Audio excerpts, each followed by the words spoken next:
Question number 1 है which tense is used in the sentence. वाक्य में कौन सा काल प्रयोग किया गया है। वाक्य है he has finished his work. क्या बोल रहे हैं, उसने अपना काम पूरा कर लिया है। सिंपल पास्ट, सिंपल पास्ट क्या है, साधारण भूतकाल।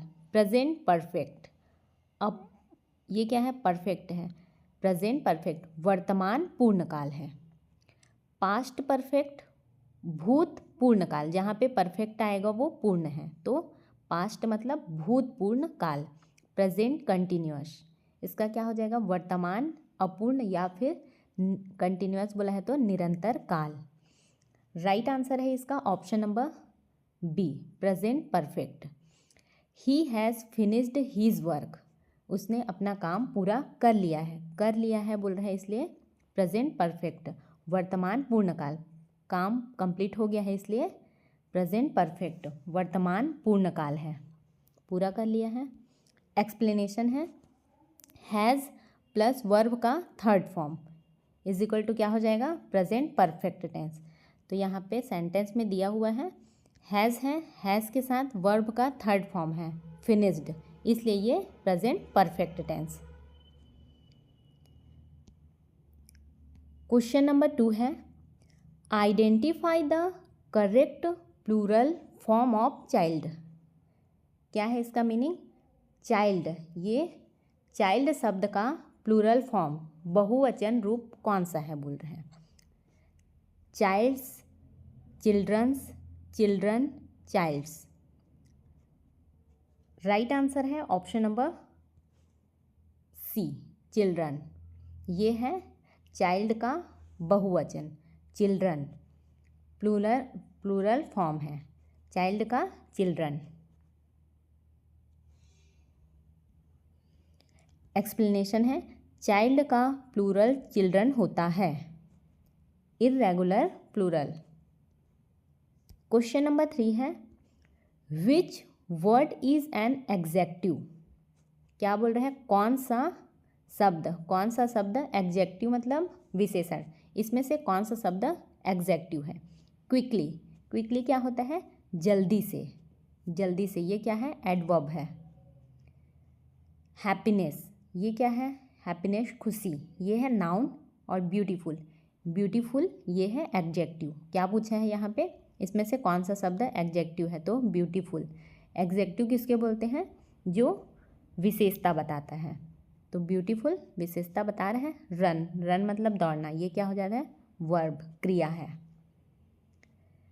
विच word is an adjective, right answer है option number C, beautiful. Explanation है एग्जेक्टिव संज्ञा की विशेषता बताता है, जैसे कि ब्यूटीफुल। क्वेश्चन नंबर 4 है choose the correct article. He is blank honest man. क्या है, वह एक ईमानदार आदमी है। यहाँ पे ब्लैंक में क्या आ जाएगा, he is blank honest man. A, an, the या फिर नो आर्टिकल। राइट आंसर है ऑप्शन नंबर बी, क्या आ जाएगा, एन। क्यों आएगा, he is an honest man, वह एक ईमानदार आदमी है। क्यों आएगा देखते हैं। ऑनेस्ट का उच्चारण वॉवल साउंड से होता है, इसलिए ए एन लगेगा। ऑनेस्ट, ऑनेस्ट का उच्चारण क्या होता है, वॉवल साउंड, इसलिए ए एन लगता है। क्वेश्चन नंबर 5 है विच सेंटेंस इज करेक्ट। कौन सा वाक्य सही है इसमें से। She don't like milk, she doesn't like milk, she didn't like milk, she not like milk. इन सभी का मीनिंग क्या है, वह दूध पसंद नहीं करती है। सभी का मीनिंग है, बट इसमें से कौन सा सेंटेंस करेक्ट है पूछा है। तो राइट आंसर है option number B, she doesn't like milk, ये करेक्ट वाक्य है। वह दूध पसंद नहीं करती है। क्यों ये करेक्ट है, आगे एक्सप्लेनेशन में देखते हैं। थर्ड पर्सन सिंगुलर के साथ डजंट प्लस वर्ब का कौन सा फॉर्म लगता है, फर्स्ट फॉर्म। यहाँ पे देखते हैं इसमें शी डजंट लाइक मिल्क, ये सही वाक्य है। थर्ड फॉर्म सिंगुलर है और यहाँ पे वर्ब का फर्स्ट फॉर्म लगेगा। थर्ड पर्सन सिंगुलर के साथ क्या लगता है, ये लगता है, इसको ध्यान रखना है। क्वेश्चन नंबर 6 है, which of the following is a noun. क्या बोल रहे हैं, इनमें से कौन सा शब्द नाउन है, मतलब संज्ञा है। क्विकली, इसका मतलब होता है जल्दी से, आगे देख चुके हैं, इसको क्या बोलते हैं, एडवर्ब है ये। टीचर, ये नाउन है, टीचर नाउन है, ये करेक्ट आंसर है। टीच क्या है, टीच है क्रिया, मतलब पढ़ाना, टीच। टॉट भी वही है, पढ़ाया, ये भूतकाल का है, ये भी क्रिया ही है, वर्ब है। इसमें से टीचर नाउन है। Which of the following is noun बोला है तो टीचर करेक्ट आंसर है।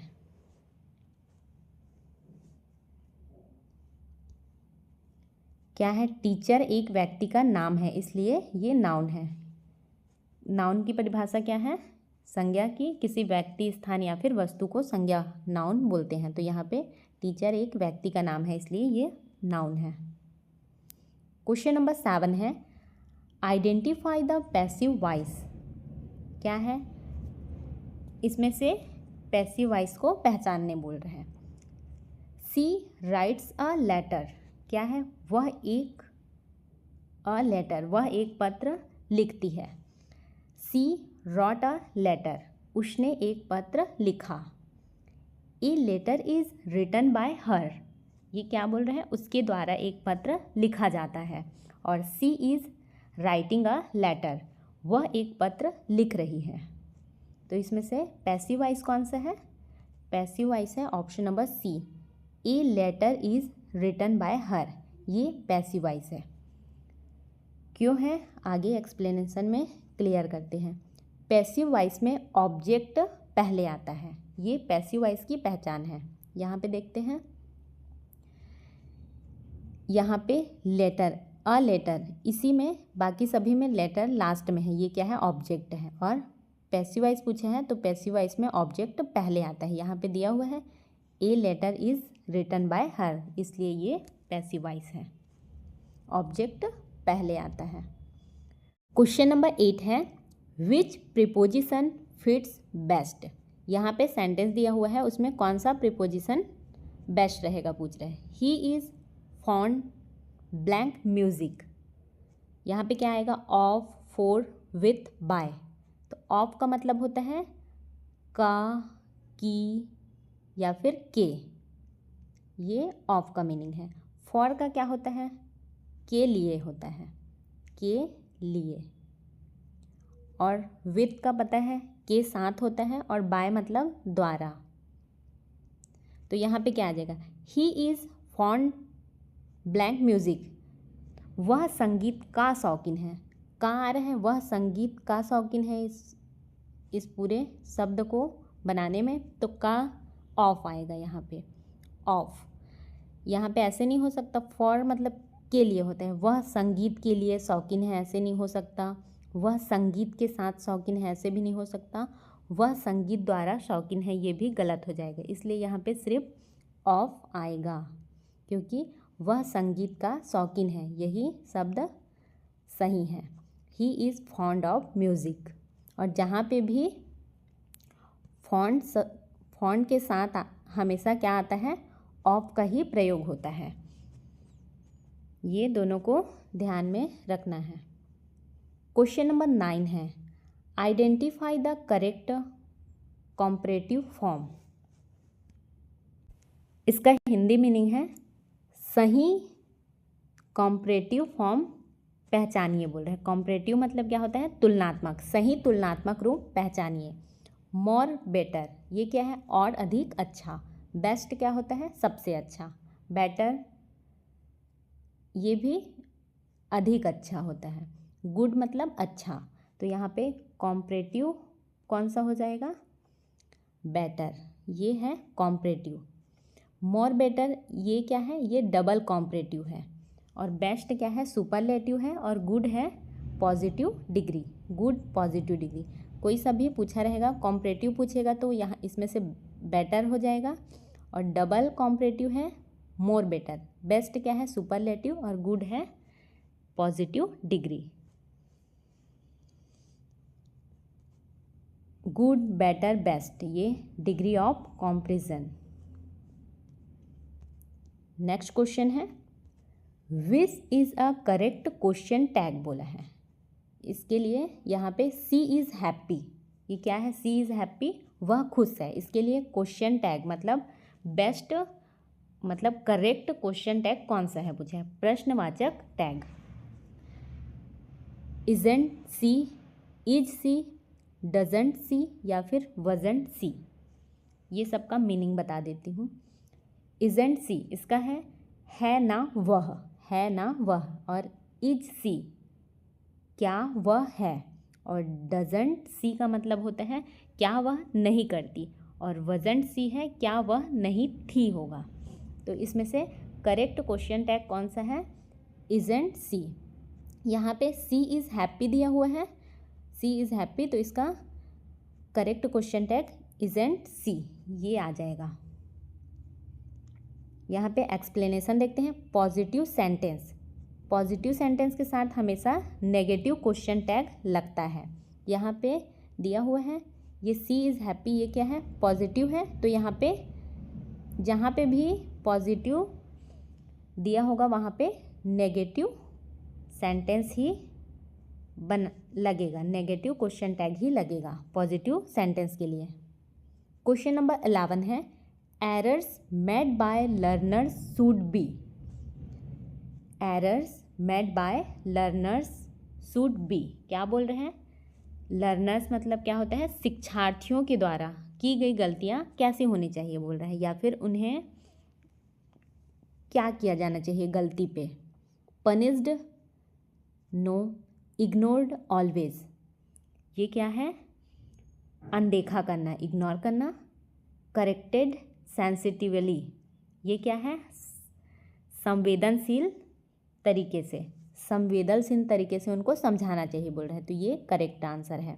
और ये यहाँ पे दिया हुआ है लाफ्ड एट, ये क्या है? मजाक उड़ाना। राइट आंसर है option number C,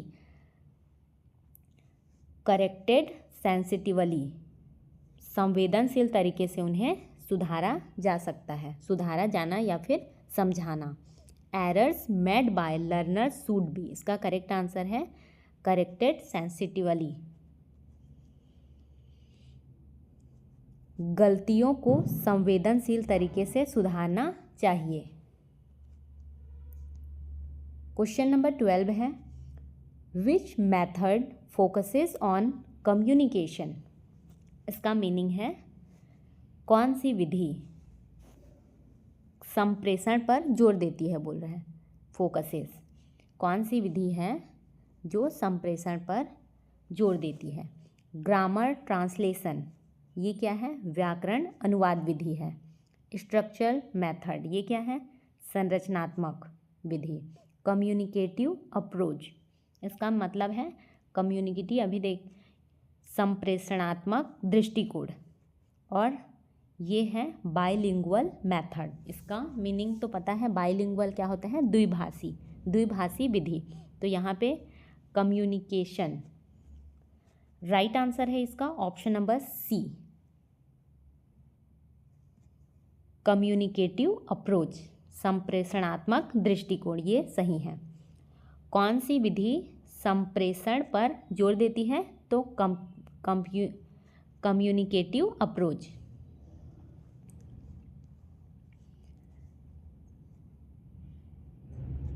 communicative approach क्या है? भाषा को बोलचाल में प्रयोग सिखाता है, ये संप्रेषण का सबसे प्रभावी तरीका है। क्वेश्चन नंबर 13 है चूज द करेक्ट कंजक्शन। सही कंजक्शन को चुनना है। I was tired blank, I keeped working, क्या बोल रहे हैं यहाँ पे? आई वॉज टायर्ड मतलब मैं थका हुआ था, ब्लैंक आई कीप्ड वर्किंग भी काम कर रहा, तो यहाँ पे सही कंजक्शन कौन सा है? बिकॉज। बिकॉज क्या होता है? क्योंकि। बट होता है लेकिन। एंड का मीनिंग होता है और सो का हिंदी मीनिंग है इसलिए। तो यहाँ पे क्या आ जाएगा ब्लैंक पे? But. I was tired but I keeped working. मैं थका हुआ था फिर भी मैं काम करता रहा। ये इसका सही मीनिंग है। यहाँ पे सही कंजक्शन है but. I was tired but I keeped working. I kept working. But क्या है? विरोध दर्शाता है बोल रहे हैं। टायर्ड होने के बावजूद भी वह काम कर रहा है, इसलिए वहाँ पे ब्लैंक में बट का यूज़ होगा। क्वेश्चन नंबर 14 है, which word is a verb? क्या है ये? कौन सा वर्ब, कौन सा शब्द? वर्ड बोला है, कौन सा शब्द वर्ब है, मतलब क्रिया है इसमें से? Happiness, play, player, playful. Right answer है ऑप्शन नंबर बी। क्या है? प्ले। ये है वर्ब, प्ले वर्ब है। हैप्पीनेस ये क्या है? संज्ञा है, नाउन है, बार बार देख चुके हैं नाउन। Happiness noun. प्लेयर क्या है? ये भी क्रिया ही है। और प्लेफुल, प्लेफुल क्या है? ये एग्जेक्टिव है। प्लेफुल एग्जेक्टिव है। यहाँ पे इसका राइट आंसर होगा option number B, play. Player क्या होता है? खिलाड़ी होता है, और प्ले खेलना। वर्ब कार्य को दर्शाता है जैसे कि प्ले। क्वेश्चन नंबर 15 है, teaching grammar eight primary level should be. क्या बोल रहे हैं? प्राइमरी लेवल पे किस प्रकार का व्याकरण सिखाना चाहिए या फिर कैसा ग्रामर का शिक्षा देना चाहिए प्राइमरी लेवल पे? रूल बेस्ड, नियम आधारित। ड्रिल बेस्ड, ये क्या है? ड्रिल बेस्ड अभ्यास आधारित। और कॉन्टेक्स्ट बेस्ड संदर्भ आधारित। और एग्ज़ाम ओरिएंटेड, ये है परीक्षा केंद्रित। एग्ज़ाम ओरिएंटेड बोल रहे हैं, तो इसका राइट आंसर हो जाएगा option number C, context based. Context based संदर्भ आधारित पढ़ाना चाहिए प्राइमरी लेवल पर टीचिंग ग्रामर। एक्सप्लेनेशन देखते हैं। प्राथमिक स्तर पर ग्रामर को संदर्भ में सिखाना चाहिए। क्वेश्चन नंबर 16 है, आइडेंटिफाई द करेक्ट सेंटेंस। सही वाक्य पहचानिए। 4 ऑप्शन दिए गए हैं, उसमें से कौन सा वाक्य सही है पहचानना है। Identify the correct sentence. He has eaten food, ये क्या है? ये सेंटेंस गलत है, क्योंकि यहाँ पे ये ईटन, यहाँ पे क्या लगता है? वर्ब का थर्ड फॉर्म आता है। ही हैज़ के साथ वर्ब का थर्ड फॉर्म। अगर यहाँ पे थर्ड फॉर्म होता ईटन तो ये सेंटेंस करेक्ट होता। ऑप्शन नंबर बी में है, ही हैव ईटन फूड। यहाँ पे क्या मिस्टेक है? यहाँ पे हैव दिया हुआ है, ही के साथ हमेशा हैज़, ही हैज़ आता है। अगर यहाँ पे हैज़ होता तब ये करेक्ट होता। ऑप्शन नंबर सी है, ही हैज़ ईटन फूड, ये करेक्ट है, क्योंकि यहाँ पे ही के साथ हैज़ का उपयोग हुआ है और वर्ब का थर्ड फॉर्म, तो ये करेक्ट सेंटेंस है। डी देखते हैं, ही ईटन फूड, ये भी है उसने खाना खाया, बट ये ही यहाँ पे क्या है? हेल्पिंग वर्ब नहीं है, इसलिए ये रॉन्ग है। इसमें से option number C correct answer है। Identify the correct sentence. सही वाक्य कौन सा है? ही हैज़ ईटन फूड, उसने खाना खा लिया है, ये सही है। ही सी इट के साथ हमेशा क्या लगता है? हैज़ लगता है, और इसके साथ वर्ब का थर्ड फॉर्म, ये याद रखना है। एक्सप्लेनेशन दिया हुआ है, present perfect has plus verb का थर्ड फॉर्म। क्वेश्चन नंबर 17 है, विच स्किल इज रिसेप्टिव। कौन सा कौशल ग्रहणशील है बोल रहे हैं। रिसेप्टिव का मतलब क्या होता है? ग्रहणशील। स्पीकिंग सुनना होता है, सॉरी स्पीकिंग क्या होता है? बोलना। राइटिंग क्या होता है? लिखना, और लिसनिंग सुनना। डी में दिया हुआ है both A and B, speaking और राइटिंग। तो इसमें से रिसेप्टिव कौन सा है? रिसेप्टिव है लिसनिंग, सुनना, ये है रिसेप्टिव। रिसेप्टिव मतलब क्या होता है? ग्रहण करना, और सुनना क्या होता है? कोई बोल रहा है उसको सुनते हैं तो ग्रहण करते हैं, इसलिए ये रिसेप्टिव है। और स्पीकिंग, स्पीकिंग क्या है? प्रोडक्टिव, प्रोडक्टिव स्किल है क्योंकि इसमें बोलते हैं।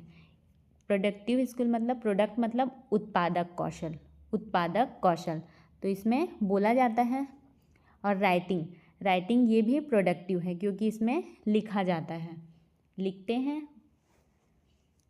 स्पीकिंग और राइटिंग प्रोडक्टिव स्किल है, लिसनिंग और रीडिंग क्या है? रिसेप्टिव स्किल है।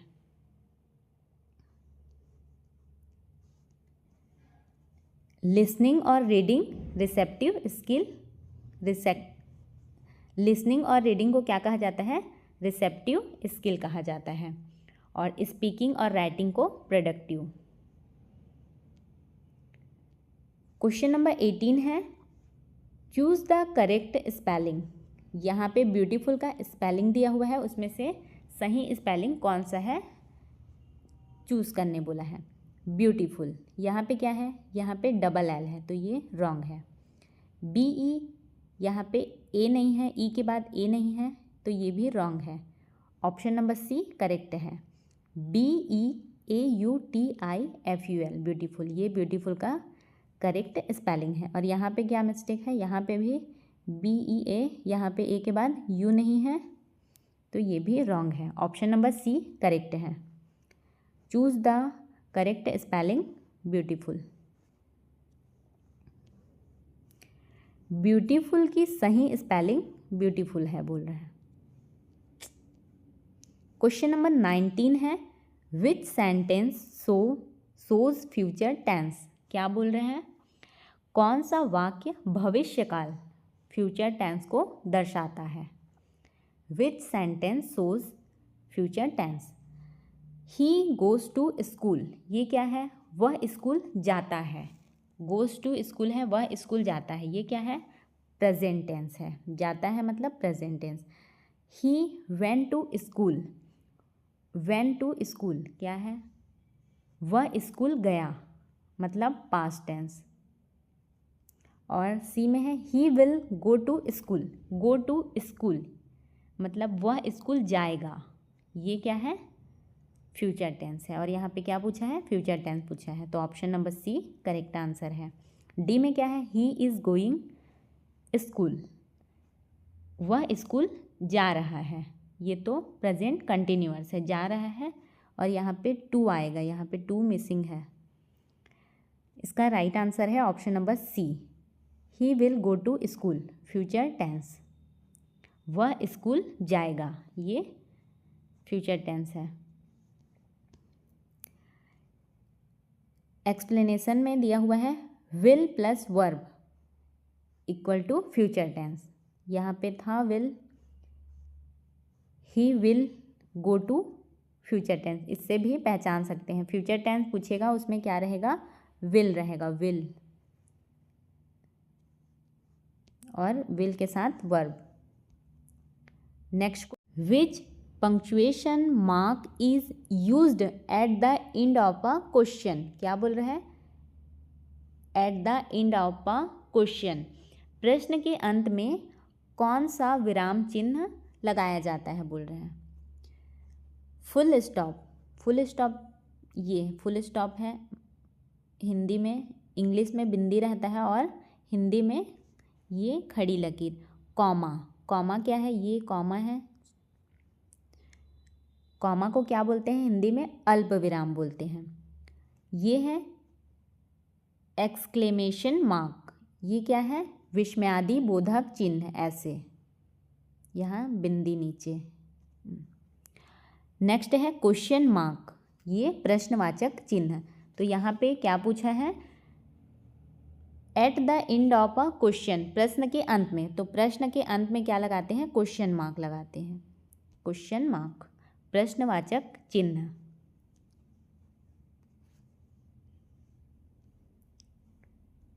प्रश्नवाचक वाक्य के अंत में ये क्वेश्चन मार्क लगाया जाता है। क्वेश्चन नंबर 21 है mother tongue in language learning. क्या है mother tongue in language learning? भाषा सीखने में मातृभाषा का क्या योगदान है पूछ रहे हैं। क्यों यूज़ किया जाता है मदर टंग? तो हिंडर्स लर्निंग, क्या है सीखने में बाधा डालती है। मदर टंग भाषा सीखने में बाधा डालती है? नहीं। नेक्स्ट है हैज़ नो रूल, कोई भूमिका नहीं है बोल रहे हैं। मदर टंग का भाषा सीखने में, लैंग्वेज सीखने में कोई भूमिका नहीं है बोल रहे हैं, तो ये भी रॉन्ग है। नेक्स्ट है सपोर्ट्स लर्निंग। सपोर्ट्स लर्निंग मतलब सीखने में हेल्प करती है, मतलब सहायता करती है, तो ये सही है। मस्ट बी बैंड, क्या है ये प्रतिबंध कर देना, बैंड प्रतिबंध कर देना चाहिए बोल रहे हैं, तो ये भी रॉन्ग है। राइट आंसर है option number C supports learning. Mother tongue in language learning, भाषा सीखने में मदर टंग मातृभाषा क्या करती है, सीखने में सहायता करती है, सपोर्ट करती है। सही है। जैसे कि अभी इंग्लिश को हम लोग हिंदी मीनिंग के साथ समझ रहे हैं तो हेल्प हो रहा है, उसी प्रकार मदर टंग भाषा सीखने में हेल्प करती है, तो सपोर्ट्स लर्निंग। मातृभाषा नई भाषा सीखने में सहायक होती है। क्वेश्चन नंबर 22 है choose the correct synonym of happy. Happy का सिनोनिम मतलब कि समानार्थी, हैप्पी का समानार्थी शब्द कौन सा है पूछ रहे हैं। समानार्थी मतलब समान अर्थ वाले। सिनोनिम सैड, सैड का क्या होता है उदास, हैप्पी का क्या होता है खुशी, तो इसी खुशी इसका समानार्थी। एंग्री, एंग्री का क्या है गुस्सा। जॉयफुल ये क्या है, ये भी खुशी या फिर प्रसन्न, इसका मीनिंग खुशी या प्रसन्न। टायर्ड, टायर्ड क्या होता है थका हुआ, तो जॉयफुल इसका सही सिनोनिम है हैप्पी का जॉयफुल, इसका मीनिंग भी प्रसन्न या फिर खुश होता है, इसका मीनिंग भी खुशी या फिर प्रसन्न होता है, तो ये सिनोनिम पूछेगा तो उसी के समान अर्थ वाला। हैप्पी का समानार्थी शब्द है जॉयफुल। क्वेश्चन नंबर 23 है विच एक्टिविटी इम्प्रूव्स वोकेबलरी। क्या बोल रहे हैं कौन सी गतिविधि, कौन सी गतिविधि ये क्या है वोकेबलरी शब्द भंडार बढ़ाती है बोल रहे हैं। कौन सी गतिविधि शब्द भंडार बढ़ाती है। मेमोराइजिंग रूल्स, ये क्या है मेमोराइजिंग रूल नियम याद करना। रीडिंग स्टोरीज कहानियाँ पढ़ना। राइटिंग ग्रामर है ग्रामर व्याकरण लिखना। ट्रांसलेशन है अनुवाद। तो शब्द भंडार वोकेबलरी किससे बढ़ेगी, रीडिंग स्टोरी, स्टोरी पढ़ने से बढ़ेगी। Which activity improves vocabulary, right answer है रीडिंग स्टोरी, कहानियाँ पढ़ना। कहानियाँ पढ़ने से शब्द भंडार बढ़ता है। क्वेश्चन नंबर 24 है identify the correct indirect speech. क्या बोल रहे हैं identify the correct indirect speech. Indirect speech सही, इसमें से सही कथन पहचानने बोल रहे हैं। इनडायरेक्ट ये वाक्य दिए हुए हैं he sad I am tired, इसका मतलब क्या है ही सैड उसने कहा, आई एम टायर्ड मैं थका हुआ हूँ, इसका indirect speech. He said that he is tired, इसका मतलब क्या है उसने कहा कि वह थका हुआ है, ये सही नहीं है। नेक्स्ट है he said that I was tired, ये भी नहीं होगा। He said that he was tired, ये करेक्ट है। डी भी देखते हैं he says that he was tired, ये रॉन्ग है। इसका मतलब है वह कहता है कि वह थका हुआ है। अब इसमें से सी ये सही क्यों है जानते हैं। He said that he was tired, इसका मीनिंग है उसने कहा कि वह थका था। यहाँ पे आई एम टायर्ड दिया है और यहाँ पे इनडायरेक्ट स्पीच, ये डायरेक्ट स्पीच है, इनडायरेक्ट स्पीच पूछा है। तो हमेशा क्या होता है, यहाँ पे आई है, आई वो क्या हो जाता है, ही में चेंज हो जाता है, मैं से वह हो जाता है। और यहाँ पे एम है मतलब प्रेजेंट टेंस है, तो वो पीछे चले जाता है, मतलब ये प्रेजेंट टेंस है तो यहाँ पे पास्ट टेंस आना चाहिए, तो यहाँ पे वॉज है इसलिए ये राइट है। He said that he was tired. आगे एक्सप्लेनेशन में देखते हैं, अच्छे से क्लियर हो जाएगा। रिपोर्टेड स्पीच में टेंस एक स्टेप पीछे चले जाता है, वहाँ पे एम था इसलिए प्रेजेंट टेंस था तो वो क्या हो गया, पास्ट टेंस हो गया वॉज। यहाँ पे ये दोनों में क्या अंतर है, यहाँ पे आई दिया हुआ है इसलिए ये रॉन्ग है, यहाँ पे ही दिया हुआ है इसलिए राइट। अगर यहाँ पे ही दिया होता तो ये भी करेक्ट होता। और इसमें क्या है, he said that he is दिया हुआ है, तो ही के यहाँ पे इज़ तो नहीं आएगा, एक स्टेप पीछे चला जाएगा तो वॉज ही आएगा। और इस वाले में ही says that he was tired, यहाँ पे ये मिस्टेक है, इसलिए ऑप्शन नंबर सी इसका करेक्ट आंसर है। Identify the correct indirect speech. He said that I am tired, इसका क्या हो जाएगा, he said that he was tired. ये है उसने कहा कि मैं थका हुआ हूँ, तो इसका क्या हो जाएगा, उसने कहा कि वह थका हुआ था हो जाएगा। क्वेश्चन नंबर 25 है, which word is an adverb. Which word is an adverb, क्या पूछ रहा है यहाँ पे, कौन सा शब्द एडवर्ब है। एडवर्ब क्या है, क्रिया विशेषण, इसमें से कौन सा क्रिया विशेषण है। स्लो, स्लो मतलब क्या होता है, धीमा, ये क्या है, एडजेक्टिव है। स्लोली ये है एडवर्ब, ये पूछा गया है कौन सा एडवर्ब है, तो स्लोली इसका मतलब भी धीमा होता है, ये एडवर्ब है और ये है एडजेक्टिव। स्लोनेस, स्लोनेस क्या है, धीमापन, ये है नाउन। और स्लोअर, स्लोअर है अधिक धीमा, ये है कॉम्परेटिव एडजेक्टिव। तो इसमें से एडवर्ब पूछा है, which word is an adverb, right answer है option number B, slowly. Adverb की विशेष, एडवर्ब क्या करता है, वर्ब की विशेषता बताता है, जैसे कि स्लोली। क्वेश्चन नंबर 26 है, teaching learning material should B, क्या है इसका मीनिंग, लर्निंग शिक्षण, शिक्षण अधिगम सामग्री कैसी होनी चाहिए पूछ रहे हैं। Teaching learning material should B, शिक्षण अधिगम सामग्री कैसी होनी चाहिए। टीचर सेंटर्ड मतलब शिक्षक केंद्रित, चाइल्ड सेंटर्ड मतलब कि है बालक केंद्रित, एग्ज़ाम सेंटर्ड क्या है, परीक्षा केंद्रित, बुक सेंटर्ड पुस्तक केंद्रित। राइट आंसर है option number B, child centred बालक केंद्रित। Teaching learning material should be, right answer है चाइल्ड सेंटर्ड। शिक्षण अधिगम सामग्री कैसी होनी चाहिए, बालक केंद्रित होनी चाहिए। सामग्री बच्चों की रुचि के अनुसार होनी चाहिए, शिक्षण सामग्री। क्वेश्चन नंबर 27 है, which is not a correct sentence, क्या पूछा है इसमें,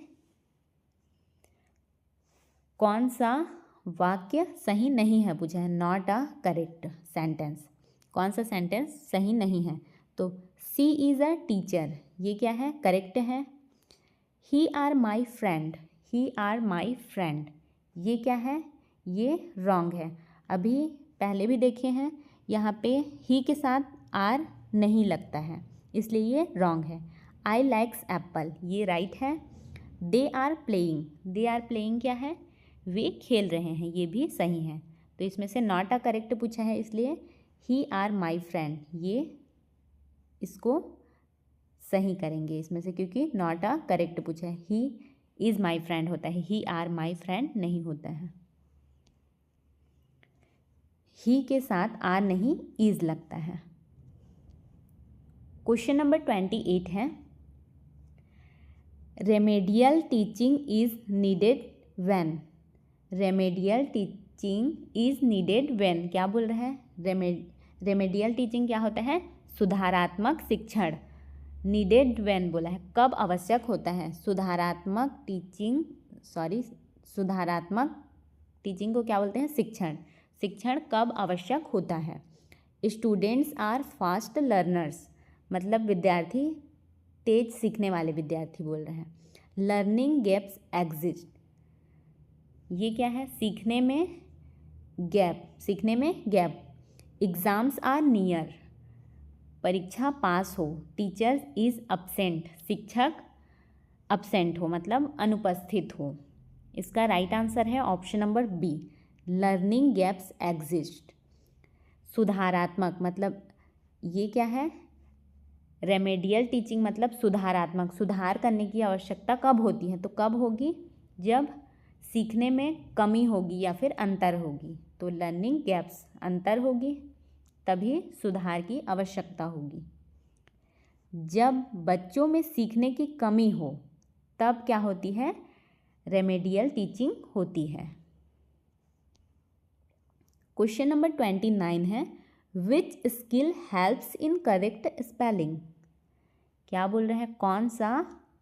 कौन सा कौशल सही स्पेलिंग में सहायता करता है बोल रहे हैं। ये सही स्पेलिंग को क्या बोलते हैं? वर्तनी। सही वर्तनी में सहायता करता है। लिसनिंग सुनना, स्पीकिंग बोलना, रीडिंग पढ़ना और थिंकिंग सोचना। राइट आंसर है ऑप्शन नंबर सी, रीडिंग। क्या पूछा है? Which skill helps in correct spelling, कौन सा कौशल स्पेलिंग में सहायता करता है? तो रीडिंग, पढ़ने से ही स्पेलिंग सही करने में यही हेल्पफुल होता है, रीडिंग। रीडिंग से बच्चों को सही स्पेलिंग देखने का अभ्यास मिलता है। क्वेश्चन नंबर 30 है, the best role of teacher in English class is. The best role of teacher in English class is. English class में शिक्षक की सबसे अच्छी भूमिका क्या है पूछ रहे हैं। क्या है? डिक्टेटर क्या होता है? आदेश देने वाला। और ये है कंट्रोलर मतलब कंट्रोल करने वाला, नियंत्रण करने वाला, नियंत्रक। फैसिलिटेटर क्या होता है? मार्गदर्शक या फिर सहायता करने वाला। स्पीकर ओनली, बोलने वाला, केवल बोलने वाला। तो इसका राइट आंसर क्या हो जाएगा? ऑप्शन नंबर सी, फैसिलिटेटर क्या होता है? मार्गदर्शक होता है। तो the best role of teacher in English class is. English class में शिक्षक की सबसे अच्छी भूमिका क्या होनी चाहिए? फैसिलिटेटर, मार्गदर्शक। अंग्रेजी कक्षा में शिक्षक फैसिलिटेटर, मार्गदर्शक होता है। इसका PDF आपको हमारे टेलीग्राम चैनल पे मिल जाएगा। आपको हमारी यह वीडियो कैसी लगी कमेंट करके ज़रूर बताएं। यदि आपको हमारी वीडियो हेल्पफुल लगी हो तो वीडियो को लाइक करें, अपने दोस्तों के साथ शेयर करें और चैनल को सब्सक्राइब करना बिल्कुल भी ना भूलें।